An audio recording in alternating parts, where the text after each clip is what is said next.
ఆప్ leaders తో కలిసి MLC కవిత అక్రమాలకు పాల్పడినట్లు దర్యాప్తులో బయటపడిందని తెలిపింది ఈడీ. ఢిల్లీ సీఎం కేజ్రీవాల్ మనీష్ సిసోడియాతో కలిసి కుట్ర పన్నారని స్టేట్మెంట్లో తెలిపింది. మద్యం పాలసీ మొత్తం నిబంధనలకు విరుద్ధంగా తయారు చేశారన్నారు.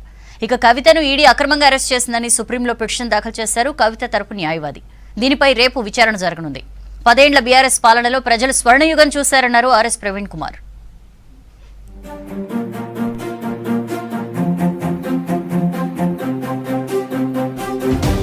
బీఆర్ఎస్ నేత ఎమ్మెల్సీ కవిత అరెస్టుకు సంబంధించి ఈడీ అధికారిక ప్రకటన రిలీజ్ చేసింది. లిక్కర్ పాలసీకి అరవింద్ కేజ్రీవాల్, మనీష్ సిసోడియాలతో కలిసి కుట్ర చేసినట్లు తెలిపింది. కవిత ఇంట్లో సోదాలు చేస్తుండగా కవిత బంధువులు ఆటంకం కల్పించారని ట్విట్టర్లో తెలిపింది ఈడీ. కవిత ఆప్ లీడర్లతో కలిసి లిక్కర్ పాలసీని లీక్ చేశారని ప్రకటనలో తెలిపింది.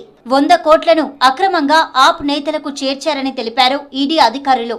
లిక్కర్ కేసులో ఇప్పటి వరకు 15 మందిని అరెస్టు చేసినట్లు తెలిపింది. ఢిల్లీ లిక్కర్ స్కామ్ లో 128 కోట్ల 79 లక్షలు సీజ్ చేసినట్లు ఈడీ పేర్కొంది.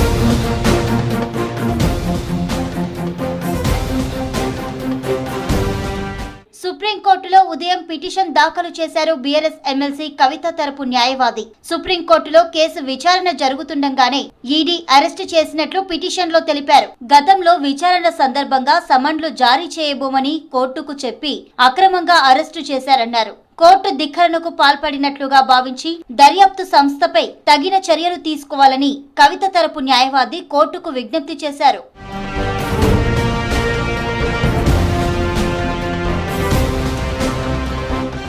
బీఎస్పీ రాష్ట్ర మాజీ అధ్యక్షుడు ఆర్ఎస్ ప్రవీణ్ కుమార్ గులాబీ గూటికి చేరారు. మాజీ సీఎం కేసీఆర్ సమక్షంలో బీఆర్ఎస్ లో చేరారు ఆర్ఎస్పీ.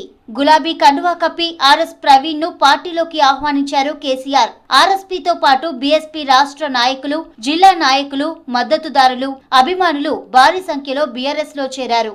కార్యక్రమంలో మాజీ మంత్రి నిరంజన్ రెడ్డి, ఇతర ముఖ్య నేతలు పాల్గొన్నారు.